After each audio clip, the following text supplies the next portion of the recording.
6월 12일 목요일입니다. 역대상 14장 1절로 17절입니다. 두로왕 히람이 다윗에게 사신들과 백향목과 석수와 목수를 보내 그의 궁전을 건축하게 하였더라. 다윗이 여호와께서 자기를 이스라엘의 왕으로 삼으신 줄을 깨달았으니 이는 그의 백성 이스라엘을 위하여 그의 나라가 높이 들림을 받았음을 알미었더라. 다윗이 예루살렘에서 또 아내들을 맞아 다윗이 다시 아들들과 딸들을 낳았으니 예루살렘에서 낳은 아들들의 이름은 삼무아와 소밥과 나단과 솔로몬과 이팔과 엘리수아와 엘벨렉과 노가와 네벡과 야비아와 엘리사마와 부엘야다와 엘리벨렛이었더라. 다윗이 기름 부음을 받아 온 이스라엘의 왕이 되었다 함을 블레셋 사람들이 듣고 모든 블레셋 사람들이 다윗을 찾으러 올라오매 다윗이 듣고 대항하러 나갔으나 블레셋 사람들이 이미 이르러 르바임 골짜기에 쳐들어온지라 다윗이 하나님께 물어 이르되 내가 블레셋 사람들을 치러 올라가리이까 주께서 그들을 내 손에 넘기시겠나이까 하니 여호와께서 그에게 이르시되 올라가라 내가 그들을 내 손에 넘기리라 하신지라. 이에 무리가 부알브라심으로 올라갔더니 다윗이 거기서 그들을 치고 다윗이 이르되 하나님이 물을 쪼갰같이 내 손으로 내 대적을 흩으셨다 하므로 그곳 이름을 부알브라심이라 부르니라. 블레셋 사람이 그들의 우상을 그곳에서 버렸으므로 다윗이 명령하여 불에 사르니라. 블레셋 사람들이 다시 골짜기를 침범한지라. 다윗이 또 하나님께 묻자온데 하나님이 이르시되 마주 올라가지 말고 그들 뒤로 돌아 뽕나무 숲풀 맞은편에서 그들을 기습하되 뽕나무 꼭대기에서 걸음 걷는 소리가 들리거든 곧 나가서 싸우라. 너보다 하나님이 앞서 나아가서 블레셋 사람들의 군대를 치리라 하신지라. 이에 다윗이 하나님의 명령대로 행하여 블레셋 사람들의 군대를 쳐서 기브온에서부터 게셀까지 이르렀더니 다윗의 명성이 온 세상에 퍼졌고 여호와께서 모든 이방 민족으로 그를 두려워하게 하셨더라. 아멘. 기도하겠습니다. 하나님, 주신 하나님 말씀을 귀하게 붙듭니다. 오늘도 말씀으로 우리가 삽니다. 영광을 올려드립니다. 예수님의 이름으로 기도드립나이다. 아멘. 다윗의 예루살렘 통치 초기의 모습을 이제 보여주는데요. 왕이 거주하기 위해서는 이제 궁궐이 필요하죠. 다윗은 두로왕 히람에게 궁궐 건축에 대해서 도움을 구합니다. 당시 건축이라는 것이 요즘은 이제 철골로 기둥을 삼지만 당시 같은 경우는 이제 토목 건축이잖아요. 백향목과 같은 산림 자원이 풍부한 북쪽의 히람, 산지 지형의 두로의 히람에게 도움을 구하는 것입니다. 저는 아직 성지순례 예루살렘을 가보진 못했는데 영상에서 만나는 예루살렘의 모습을 보면 이스라엘 지역에 보면 그렇게 큰 나무가 잘 안 보이더라고요. 보이는 나무가 뭐 떨기나무 같은 이게 광야 지역에는 이렇고, 그러니까 목재로 쓸만한 나무가 많지 않는 거예요. 그래서 이제 북부 산악 지역에 히람의 도움을 받았을 것이라 이제 예상됩니다. 이제 궁궐도 짓고 자녀도 낳았습니다. 그리고 블레셋을 상대로 싸웠고 또 그 싸움에서 하나님의 도우심으로 대승 이겼습니다. 이제 그러므로 다윗의 명성이 온 세상에 퍼지더라. 이제 성경은 이렇게 말하고 있습니다. 자, 2절 말씀을 좀 더 우리는 집중해서 좀 볼 건데요. 자, 2절을 보면 다윗이 여호와께서 자기를 이스라엘의 왕으로 삼으신 줄을 깨달았으니 이는 그의 백성 이스라엘을 위하여 그의 나라가 높이 들림을 받았음을 알미었더라. 저는 지금까지 다윗이 예루살렘에서 통치하고 자녀들도 낳고 성도 짓고 자녀도 낳고 전쟁도 했고 전쟁에서 이기기도 했고 왕으로서의 그의 명성이 점점 커져가더라라는 이야기를 나누었습니다. 자, 그리고 또 이제 2절도 읽었는데 2절을 보면 다윗이 여호와께서 자기를 이스라엘의 왕으로 삼으신 줄을 깨달았다라고 이제 표현합니다. 여기서 이제 깨달았다라는 말이 히브리 의미로는 야다이거든요. 알다, 알았다, 야다. 네. 야다의 의미가 이런 의미입니다. 여러분 BTS 아십니까?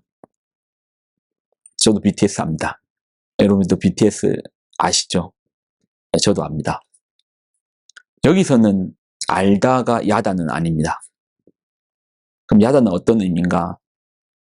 내가 내 아내를 잘 아는데 저 사람 그거 정말 싫어해. 여기서 알다가 BTS를 안다랑 같은 의미입니까? 다르죠. 내가 내 아내를 잘 아는데, 내가 저 집사님을 잘 아는데 저 사람 그거 정말 좋아한다, 싫어한다. 같은 알다인데 깊이가 다르죠. 경험을 통해서, 살아온 시간을 통해서 안다라고 할 때 야다라고 하는 겁니다. 다윗은 어떻게 내가 왕인가, 내가 왜 이스라엘의 왕인가를 이제 안다, 야다, 아는데 어떻게 알았다? 점점 경험을 통해서 알게 되더라라는 것입니다. 무엇을 통해서 알게 되었는가? 하나님의 계시를 받아서 하나님께서 다윗을 향해서 너는 왕이다. 사무엘을 통해서 기름 부음을 받았기 때문에 왕인 줄 알았을까요? 아니요.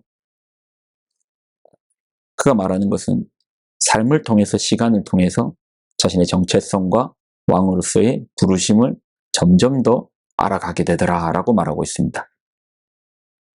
그리고 2절 후반부를 보면, 그럼 그 어떤 경험? 그의 백성, 그 이스라엘을, 그 백성들이 이스라엘에서 점점 더 잘 살게 되고, 이스라엘 나라가 점점 부강해지고, 자신의 왕으로서 통치하면서 백성들이 행복해지고, 나라는 강력해지고, 이런 경험을 통해서 알게 되더라.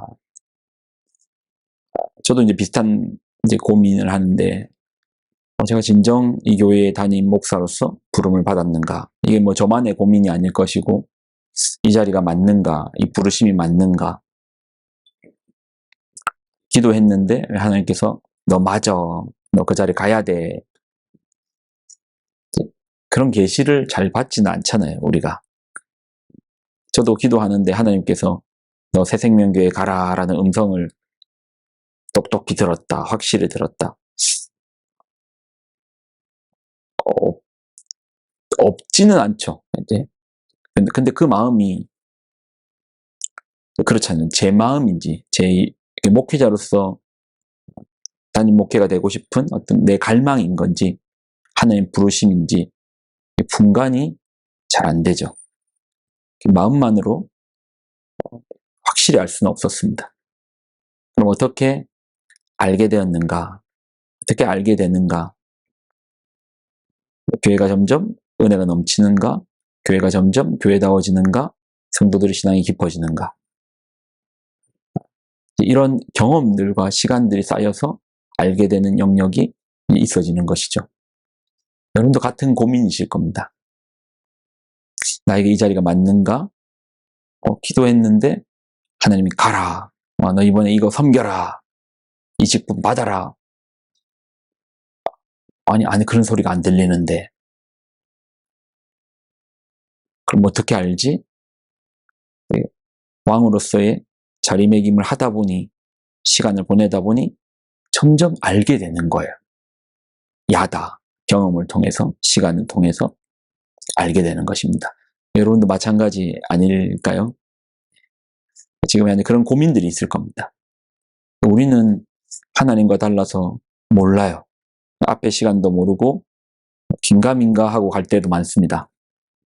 그 시간을 통해서 하나님 알려주시고 또 알아질 것입니다. 야다가 될 것입니다.